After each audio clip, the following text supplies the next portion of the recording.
amana ne. Idan dai ka guje ni za ka sa na ji kunya, a manyan ka so ni zan rike ka amana ne.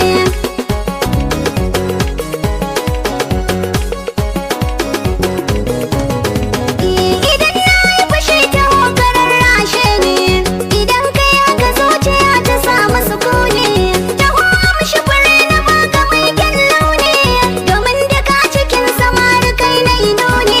Wannan shi ne sannadin da na yi sanuni, a zamana da ni da kai ba zan ci amana ba.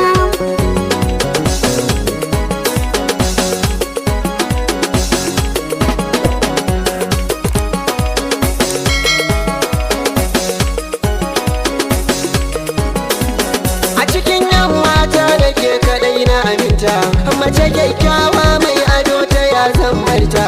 Dole ne in miki hidima hakan na fahimta, ko kwatance in za a yau akan ki na tsafta.